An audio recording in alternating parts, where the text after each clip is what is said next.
Hello friends, आज हम लोग बात करने वाले हैं thyroid PCOD book by Rujuta Diwekar के बारे में। इसमें हम लोग थायराइड के बारे में बात करेंगे।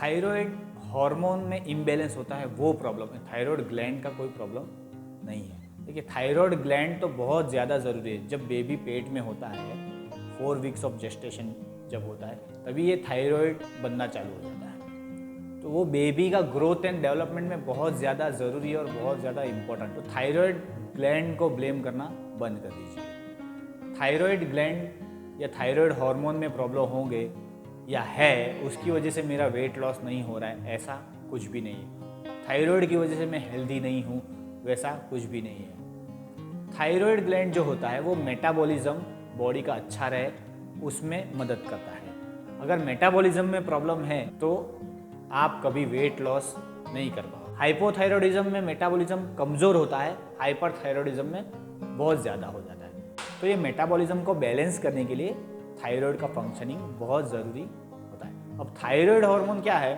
थायराइड हार्मोन सारे हार्मोन्स को अच्छी तरह से फंक्शनिंग करने में मदद करता है। अगर ये थायराइड हार्मोन डिस्टर्ब हो गया तो बॉडी का फंक्शनिंग जितने भी हार्मोन्स है ये डिस्टर्ब होने वाला है। ये पत्तों का डेक जो होता है उस तरह होता है। एक पत्ता निकाल लिया तो सारा कुछ बिखर जाएगा। उसी तरह थायराइड हार्मोन है।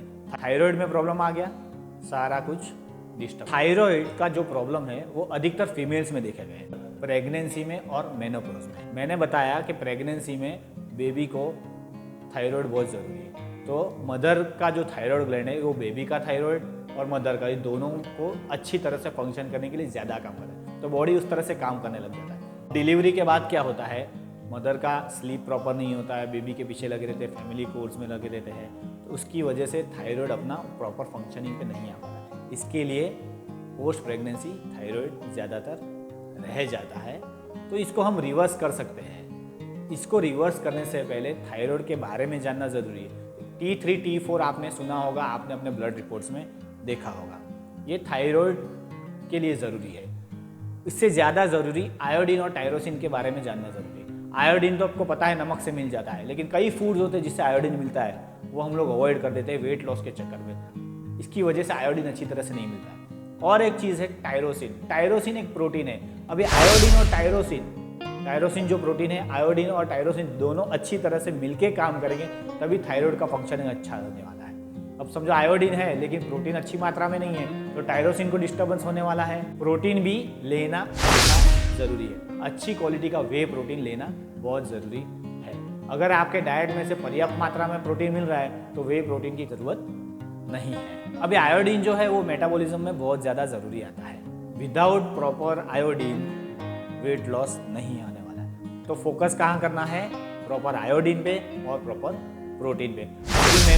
मेनोपॉज में क्या हो जाता है?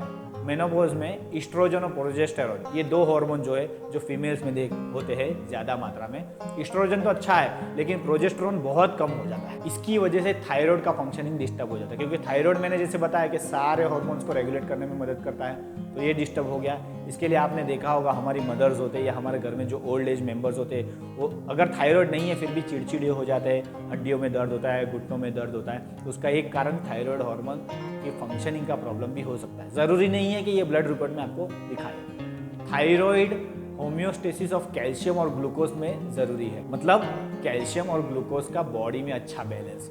अगर थायराइड अच्छा फंक्शन नहीं कर रहा है तो कैल्शियम हड्डियों में उतरने वाला नहीं है, ग्लूकोज का मेटाबॉलिज्म होने वाला नहीं है। उसकी वजह से आपको शुगर भी आ सकता है। तो ये सारे प्रॉब्लम हमको थायराइड की वजह से हो सकते हैं। तो इसको अवॉइड कैसे करेंगे? इसको अवॉइड करने के लिए पहले तो आयोडीन अच्छी मात्रा में होना चाहिए, प्रोटीन अच्छा होना चाहिए। तीसरा बहुत ज़रूरी, फीमेल्स अपने आप पे अपने खुद के ऊपर ध्यान नहीं देती, उनका स्लीपिंग पैटर्न बहुत ज़्यादा डिस्टर्ब होता है। दूसरा, क्रैश डाइटिंग बिल्कुल ना करें। प्रॉपर टाइमली डाइट होना ज़रूरी है। तो प्रॉपर न्यूट्रिशन और एक चीज़ प्रॉपर सप्लीमेंट्स, मल्टीविटामिन्स लीजिए, बी कॉम्प्लेक्स कम है तो वो लीजिए, विटामिन डी कम है तो वो लीजिए। ये सारी चीज़ों से थायराइड अच्छा मेंटेन रहेगा। लेकिन ये सारी चीज़ें अच्छी तरह से काम करे उसके लिए सबसे ज़्यादा ज़रूरी है एक्सरसाइज।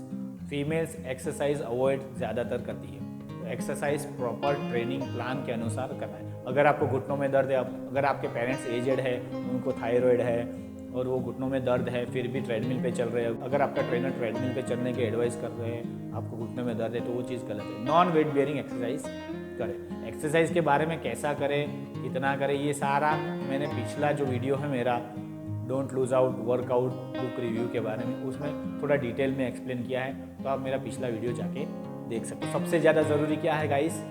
एक्सरसाइज। अगर आपको मेरा चैनल अच्छा लग रहा है तो मुझे कमेंट्स में ज़रूर बताइए। आगे मैं कोशिश करूँगा और अच्छे बुक रिव्यूज़ और एक्सरसाइज के बारे में जानकारी लाने के लिए। Thank you guys.